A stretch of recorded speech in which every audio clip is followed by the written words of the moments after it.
le colonel Assimi Goïta, président de la transition, chef de l'État. Chers collègues, distingués invités, le 9 janvier 2022, à l'issue de leur sommet extraordinaire et respectif, l'UEMOA et la CEDEAO ont pris des sanctions injustes, illégales et inhumaines à l'encontre de notre pays.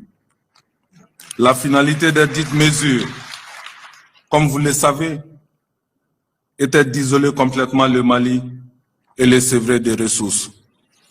Dotées d'une bravoure légendaire, les populations maliennes des villes et des campagnes, ainsi que celles de la diaspora, sont sorties massivement le 14 janvier 2022 pour défendre la patrie, soutenir les autorités de la transition, glorifier les forces armées maliennes et fustiger l'attitude de ces organisations sous-régionales dont le Mali est pourtant fier d'en avoir été membre fondateur. Cette mobilisation populaire gigantesque, inédite dans l'histoire de notre pays, restera éternellement gravée dans nos annales. Elle est la preuve parfaite que face à l'adversité, face à l'arbitraire, les Maliens restent toujours unis singulièrement lorsque l'ennemi découvre son front. Cependant, comme si ces mesures ne suffisaient pas, l'Union européenne, à laquelle n'appartenons point, sauf erreur de ma part, a également rajouté d'autres sanctions ciblant certaines personnalités de notre pays. Finalement, nous sommes en bon droit de nous demander pourquoi tant d'acharnement et d'agressivité contre notre pays et ses dirigeants. Pourquoi tant de volonté à vouloir assujettir notre peuple et ses gouvernants? Qu'avons-nous fait d'extraordinaire si ce n'est d'afficher simplement notre détermination à mieux sécuriser notre territoire et à prendre un nouveau départ pour le Mali? Pour cela, on nous désavoue et on tente de nous dénigrer partout sur la scène internationale. Un épisode récent est d'ailleurs très instructif à ce sujet. En effet, suite à la campagne d'intoxication médiatique orchestrée contre notre pays et les femmes, les autorités de la transition ont décidé en toute responsabilité de suspendre la diffusion au Mali de RFI et France 24.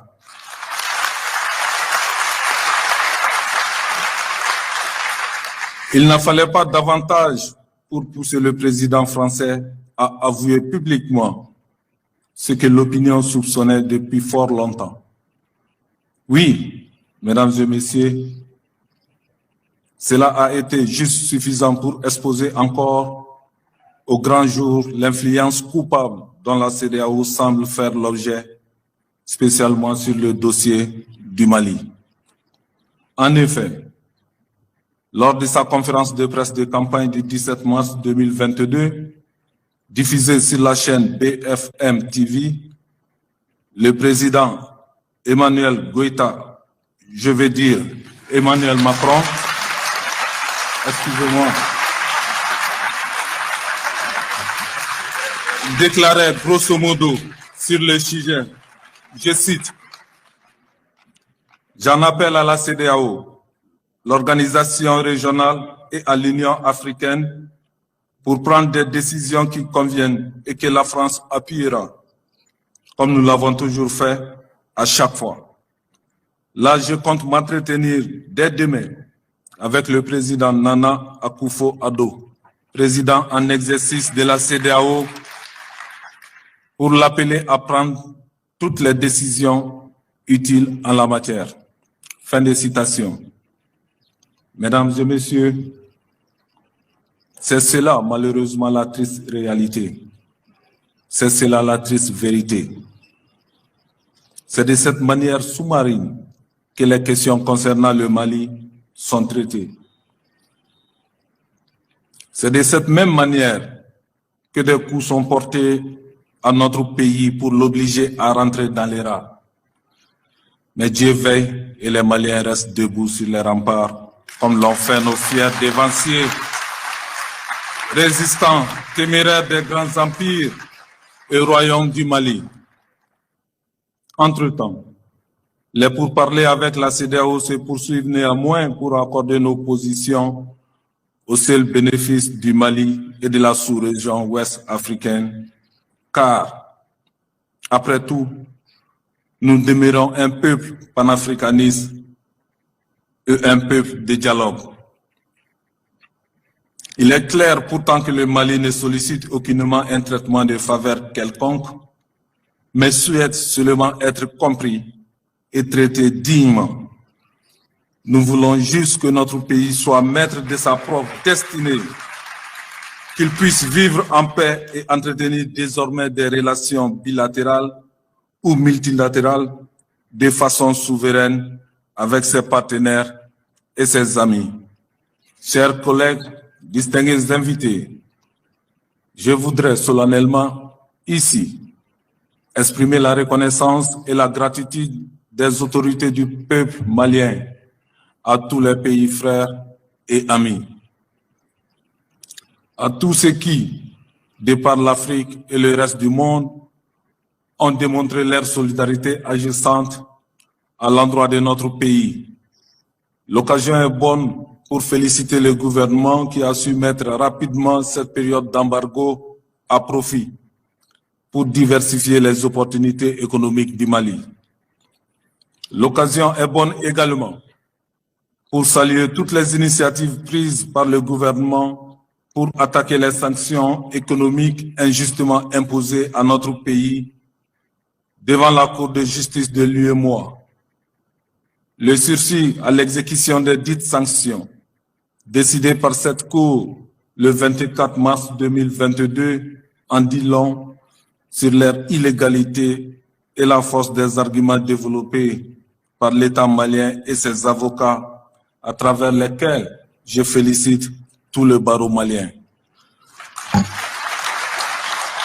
En dépit des conséquences souhaitées par les décideurs de ces sanctions contre notre pays, et en dépit de l'attitude malveillante de ces mêmes décideurs qui continuent, malgré le verdict de la Cour, à nier l'évidence et à persévérer dans l'illégalité manifeste, nous réaffirmons tout notre attachement et notre foi en la capacité de résilience du vaillant peuple malien.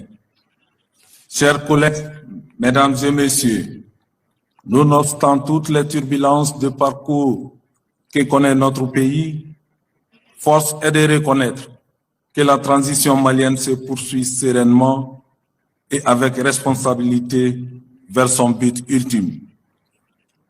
La loi portant révision de la charte de la transition que le CNT a adoptée le 21 février 2022 rentrait d'ailleurs dans ce cadre.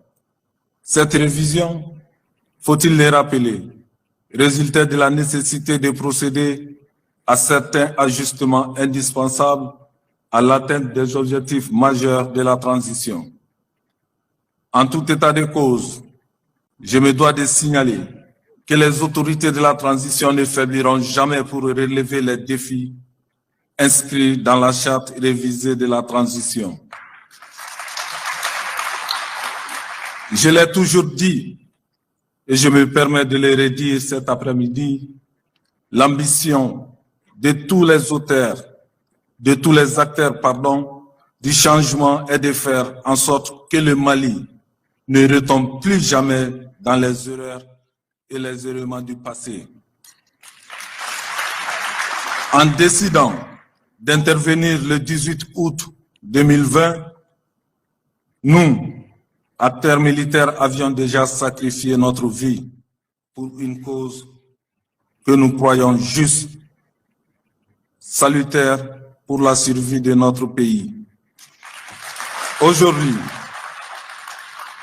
plus que jamais, nous sommes déterminés à donner notre vie, notre sang s'il le faut, pour préserver l'intégrité et le renouveau du Mali. Nous ne sommes pas dans cette transition pour le plaisir et nous n'attendons pas non plus la laisser dérouter.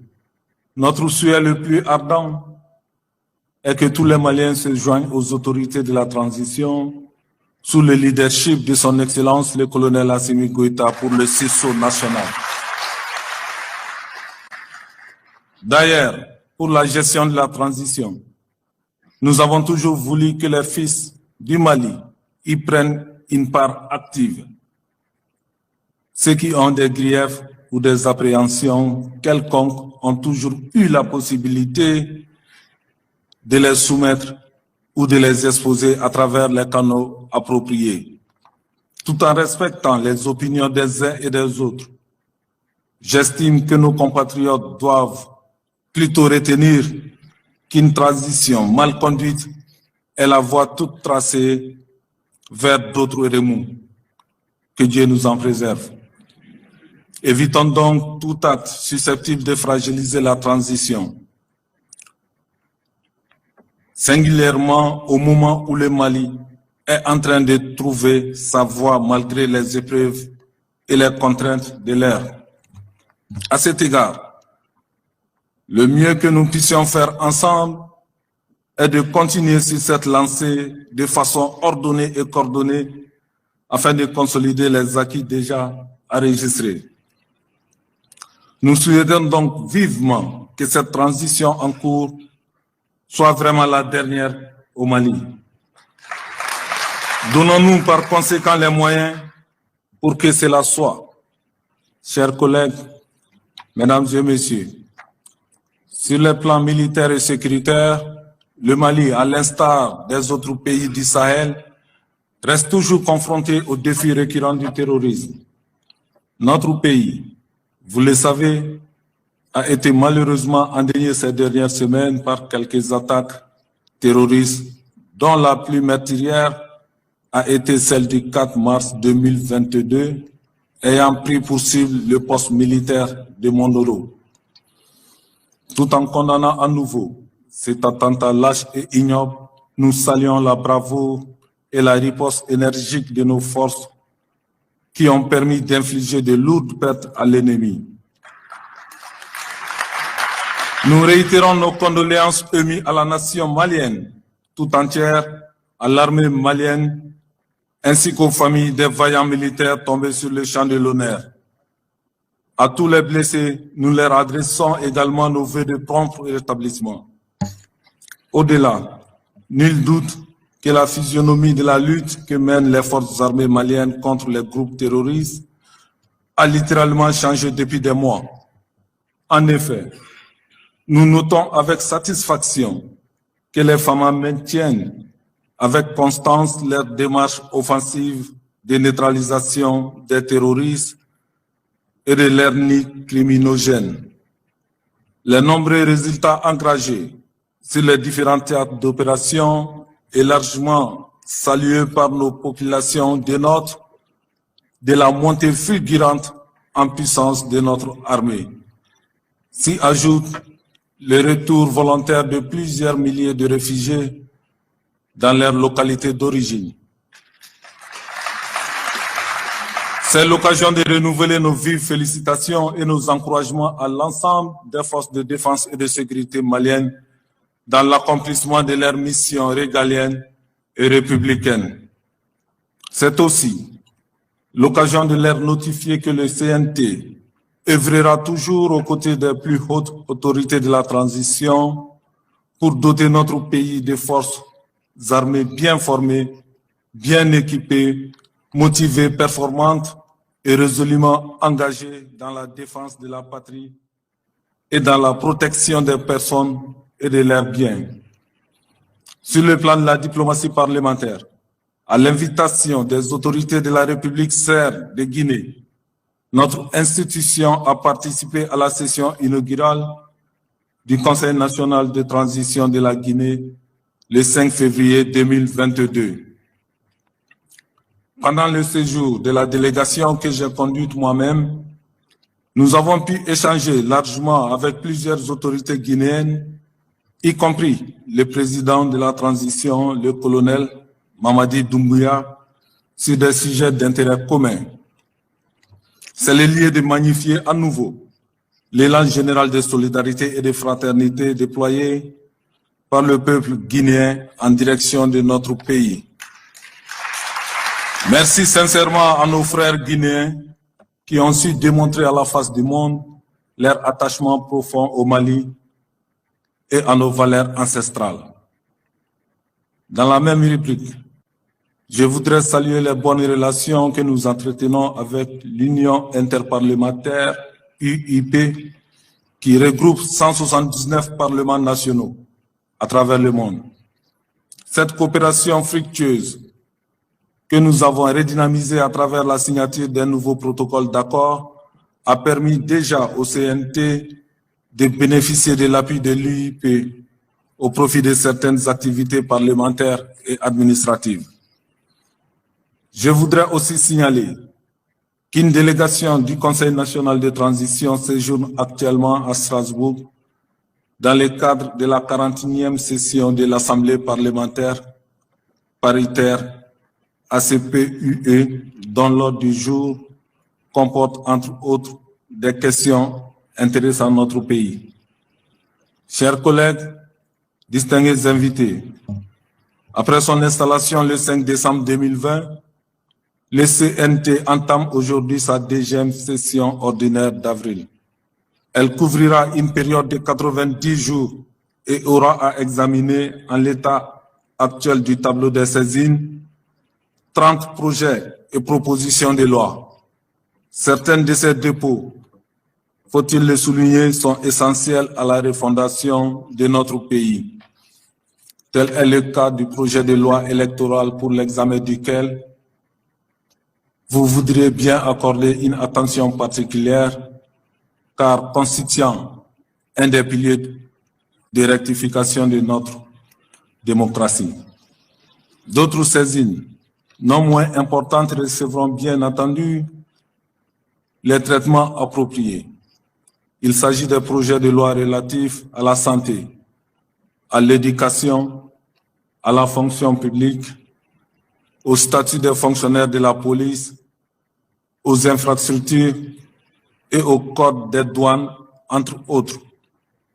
Il en est de même du recueil 2021 du Conseil économique, social et culturel, chef du gouvernement, pour le dire qu'indépendamment des évaluations périodiques faites du PAG, les Maliens veulent savoir exactement l'état d'avancement du processus de transition ainsi que le chronogramme détaillé, Monsieur le Premier ministre. Cela est d'autant plus important que c'est au peuple que revient la paternité des conclusions des ANR, notamment celle devant aboutir à un retour rapide à l'ordre constitutionnel. Les échanges en cours avec la CEDEAO ne devraient en aucune manière constituer un facteur de blocage de notre processus de refondation. Sur cette question, Monsieur le Premier ministre, rassurez-vous que vous serez certainement invité à passer devant le CNT conformément à sa mission de contrôle de l'action gouvernementale pour des échanges plus approfondis dans un très bref délai. Chers collègues, distingués invités, avant de clore mon propos, je tiens à rappeler qu'avec une production record de plus de 760 000 tonnes au titre de la campagne 2021-2022, le Mali est redevenu premier producteur de coton en Afrique. Cet exploit réalisé grâce aux efforts soutenus des autorités de la transition et des acteurs de la filière coton mérite largement d'être salué, encouragé et poursuivi. Bravo aux cotonculteurs maliens et vivement la campagne 2022-2023. Enfin, mesdames et messieurs,